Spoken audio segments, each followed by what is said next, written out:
Hi friends, I am Tilak. You're watching Tech Made Be Unique, and today we're going to see how to insert the area chart on your WPS spreadsheet mobile. And if you are new to this channel, make sure to click on subscribe button below. We just quickly move on to the video. So how to insert a area chart on your WPS spreadsheet mobile is just going to show.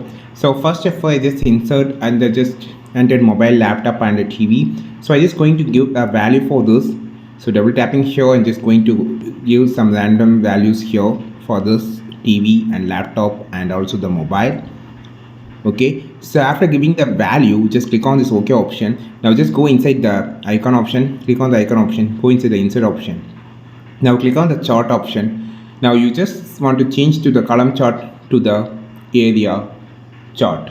So after clicking on the area chart, you will see a three different type of charts. If you just need a different colors, just swipe here and you can find a different colors here.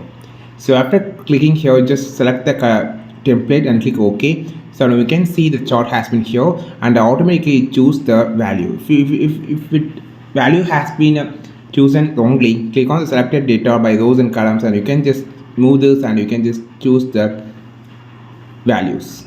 So and click on this thing and click on the style option. Here you can just change the color too.